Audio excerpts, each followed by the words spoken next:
I, 25M, have been crying nonstop this Christmas and really need advice. My boyfriend Noah, 24M, and I have been together for 6 months and things were perfect until I discovered some disturbing things about his relationship with his roommate. I met Noah at our local LGBT center where I volunteer on weekends. He had just started coming to the support group meetings, having recently come out to his family. We instantly clicked over our shared love of indie music and horror movies.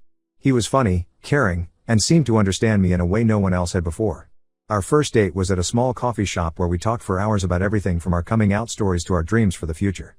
Noah told me about his conservative family struggle to accept him, and how his best friend Bree, 28F, had been his rock through it all. I was touched by their friendship and how she had supported him through such a difficult time. I currently live with my parents and am planning to move out next month. Noah lives in a 3-bedroom house with Bree, whom he met 4 years ago in college. They became friends after being paired for a group project and have been inseparable since. When I first started dating Noah, I thought their closeness was sweet. They had inside jokes, cooked meals together, and seemed to have the kind of friendship everyone dreams of. 2 months into our relationship, I stayed over at their house for the first time. I assumed Noah and I would sleep in his room, but he casually mentioned that he usually sleeps in Bree's room. When I asked why, he explained that they had been sleeping in the same bed for the past year. He said it started when he was going through severe depression after coming out, and having someone next to him helped with his anxiety. I tried to be understanding at first. After all, Noah is gay and Bree is a woman, nothing could happen between them, right? But something about their sleeping arrangement made me deeply uncomfortable. My last relationship ended because my ex cheated on me with his straight best friend who later turned out to be not so straight. The trauma from that betrayal still affects me. Every time I brought up my concerns about their sleeping arrangement, Noah would get defensive. He accused me of being controlling and said I was trying to change who he was. He insisted his friendship with Bree was non-negotiable and that I needed to accept it if I wanted to be with him. Things got more complicated when I learned that Noah and Bree had slept together 5 weeks before we started dating. Noah swore it was a drunken mistake that meant nothing to either of them. But Bree's behavior tells a different story. From the moment we met, she has been cold and hostile towards me. She makes snide comments about how she knew Noah first and how some things are just between best friends. Last month, we all went to a concert for Noah's favorite band. During a slow song, Bree got emotional and wrapped her arms around Noah's neck. She was crying and kept kissing his neck and cheek, all while shooting glances in my direction. When I tried to talk to Noah about it later, he said she was just drunk and emotional about the song. But her behavior seemed more like a jealous lover than a platonic friend. Bree also has a habit of accidentally walking in on us when Noah and I are having private moments. She'll barge into his room without knocking, or suddenly need something from the bathroom when we're showering together. Once, she even climbed into bed with us in the middle of the night, claiming she had a bad dream.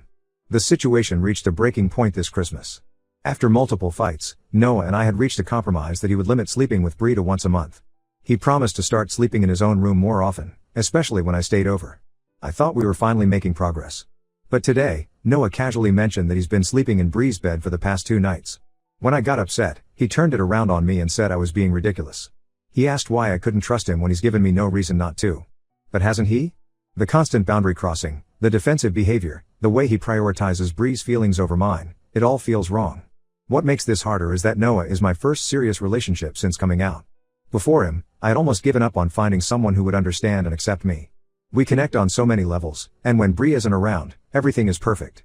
He makes me feel loved and valued in a way I've never experienced before. But I can't shake the feeling that something isn't right. The way Bree looks at him, how protective she is of their relationship, and how defensive Noah gets when I express concerns, it all feels too familiar. I've been through this before, watching my ex slowly pull away while insisting nothing was wrong with his friendship. I've blocked Noah's number because I need space to think. My friends are divided, some say I'm overreacting since Noah is gay, while others think their relationship is inappropriate regardless of sexuality. I feel like I'm going crazy. Am I being irrational for not wanting my boyfriend to share a bed with someone else? Should I just accept their sleeping arrangement since he says he's gay? Or am I right to feel uncomfortable? I really need outside perspective because I can't tell anymore if I'm letting my past trauma cloud my judgment or if my instincts are trying to protect me from another heartbreak. Update 1. After my initial post, I took everyone's advice to step back and think things through. After blocking Noah on Christmas, I couldn't bear to be alone with my thoughts at home, so I went to stay with my best friend Matt. He's known me since high school and was there for me during my last breakup, so he understood what I was going through. Noah kept trying to reach me through different channels. He called my parents, messaged our mutual friends, and even showed up at the LGBT center during my volunteer hours. His messages ranged from worried to angry, 1 minute saying he was concerned about my mental state, the next accusing me of being immature by blocking him. After a week of no contact, I finally agreed to meet him at a cafe last weekend. I chose a public place because I didn't trust myself to maintain boundaries in private. When I arrived, Noah looked terrible. He said he hadn't been sleeping well, ironically, since he had Bree to cuddle with every night, and that he missed me desperately. He launched into what seemed like a rehearsed speech about how sorry he was for dismissing my feelings. He claimed he had a long talk with Bree, and they both agreed to set better boundaries. Noah promised to sleep in his own room from now on and said he understood why their closeness made me uncomfortable.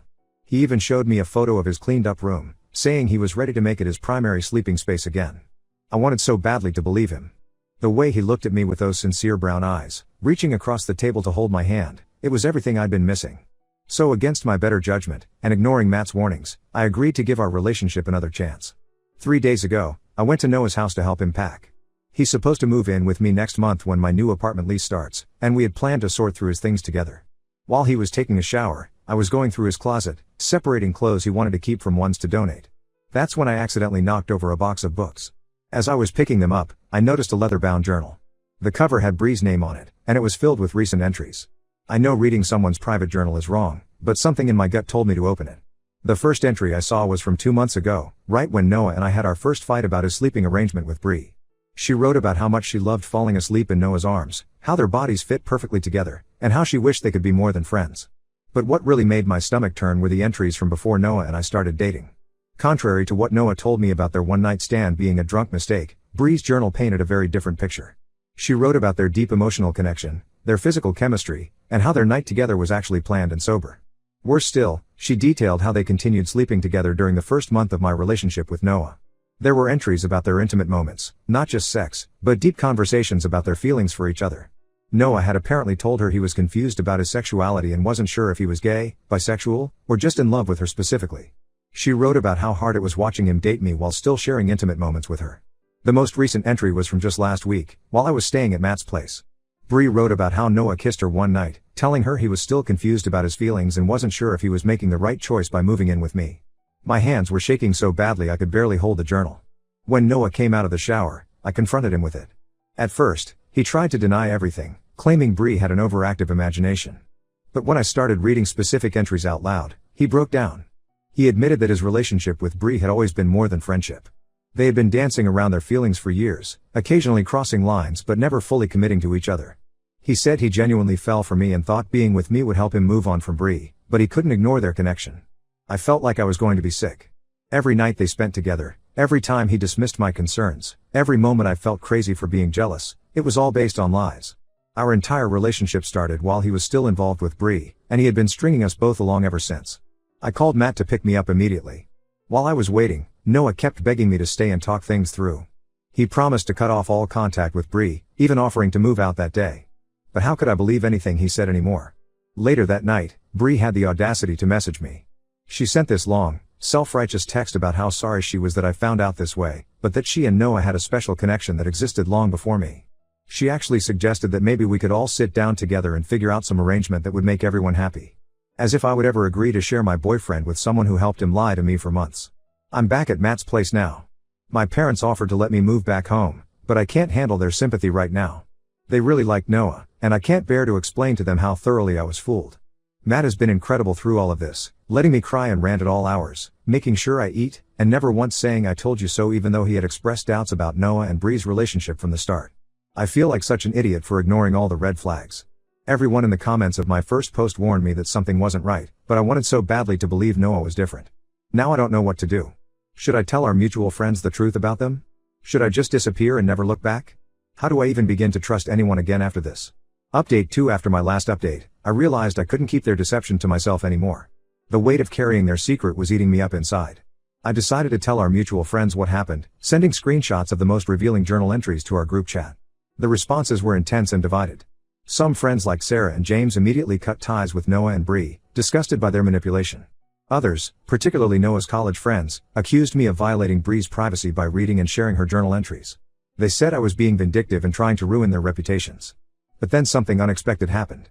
A guy named Alex from Noah's workplace reached out to me through Instagram.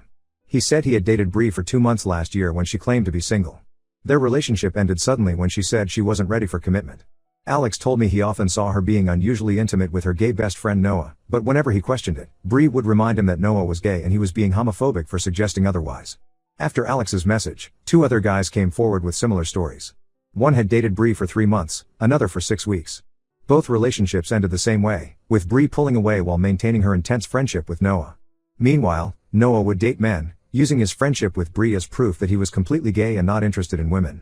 The most eye-opening message came from Noah's ex-boyfriend Jake. He reached out saying he went through exactly what I did last year. Noah had given him the same excuses about Bree being just a friend and about being completely gay. Jake described identical patterns: the shared bed, the boundary crossing, the gaslighting when he expressed concerns. Jake eventually caught them being intimate and got the same story about Noah being confused about his sexuality. Armed with all this information, I confronted Noah one last time. Instead of his usual denials, he finally broke down and told the truth. He admitted that he and Bree had been in love since college but were both too scared to commit. They used other relationships as covers while maintaining their emotional and physical connection. He claimed he truly cared for me and Jake, but could never fully commit because of his unresolved feelings for Bree. A week after my confrontation, Noah and Bree made their relationship official on social media. They posted this long, self-righteous statement about finally embracing their truth and how they were tired of hiding their real feelings. They painted themselves as victims of societal pressure and fear, completely glossing over how many people they hurt along the way. What shocked me most was how many friends congratulated them. People who knew what they did to me, Jake, and others were suddenly celebrating their beautiful love story. Some even suggested that I should be happy for them finally finding the courage to be together. The whole situation has left me questioning everything I thought I knew about relationships and trust. Finding out I wasn't their first victim made me feel less stupid, but also more angry. This wasn't just confusion or mistakes, it was a calculated pattern of manipulation they had perfected over years. I've started looking for my own apartment now. Matt offered to let me stay with him until I find a place, but I need my own space to heal. I've also started attending a different LGBT support group, one where Noah and Bree don't go. It helps to connect with people who understand what it's like to explore your sexuality without manipulating others in the process. Noah still tries to reach out occasionally through mutual friends. He claims he wants to make amends and maintain a friendship. Bree has also tried contacting me, suggesting that we could all be friends now that everything is out in the open. Their lack of remorse is astounding. Some mutual friends keep pressuring me to forgive them, saying they were just scared and confused. But I can't see their behavior as anything but cruel and selfish. They didn't just lie to me, they orchestrated an elaborate deception that they had practiced on multiple people before me. I'm still processing all of this, but at least now I know I'm not crazy. All those instincts I ignored, all those red flags I dismissed, they were trying to warn me about exactly what was happening. I just wish I had listened sooner. Update 3: last week, I had an unexpected encounter with Bree at my regular coffee shop. She spotted me and immediately walked over, looking distressed. She told me she and Noah were having serious problems. According to her, Noah was depressed, constantly talking about me, and regretting his decision to choose her. She suggested that maybe Noah and I could work things out since their relationship wasn't the fairy tale they expected. I simply picked up my coffee and walked away. Later that day, Noah started bombarding me with messages. He said choosing Bree was the biggest mistake of his life and that their relationship was toxic. He claimed he finally realized he was truly gay and that his feelings for Bree were just confusion stemming from their codependency. He begged for another chance, promising things would be different this time. Noah sent long paragraphs about how much he missed me, how he couldn't stop thinking about our plans together, and how empty his life felt without me. He even said he had started therapy to work through his sexuality and attachment issues. Part of me felt a twisted satisfaction seeing their perfect relationship crumble, but mostly I felt nothing. I replied with a single message telling him to never contact me again. I explained that his sexuality wasn't the issue, his dishonesty and manipulation were. I told him I hoped he would figure himself out, but it wouldn't be with me as his backup plan. The next day, Matt called to warn me that Noah and Bree were spreading a different version of events. They were telling people that I was harassing them, trying to break up their relationship, and couldn't accept that Noah had chosen Bree. Some of our mutual friends actually believed them and started sending me angry messages about letting go and moving on. That was the final straw. I posted everything: the journal screenshots, messages from their other exes, their own admissions of guilt, and the recent messages where they tried to get me back, in our friend group. Then I blocked everyone connected to them and deleted my social media accounts. I was done playing their games. I moved into my new apartment last week, and it feels like a fresh start. Matt and a few other true friends helped me move and have stuck by me throughout this mess. My new place is in a different part of town, far from their usual haunts. I've even started seeing someone new, casually and slowly, but it feels honest and real in a way things with Noah never did. Looking back, I realize that Noah and Bree are perfect for each other. They're both manipulative people who care more about their own desires than who they hurt along the way. They can continue their toxic cycle with each other or find new people to deceive. Either way, I'm done being part of their story. To everyone who told me to trust my gut in my first post, thank you. You were right. Sometimes the hardest part isn't losing someone you love, it's accepting that they were never who you thought they were in the first place. I'm focusing on building my own life now. I've thrown myself into my work, started taking boxing classes as an outlet for my anger, and am planning a trip with Matt and some friends. For the first time in months, I'm actually excited about the future. Some stories don't need a perfect ending, sometimes walking away is the best ending you can write for yourself.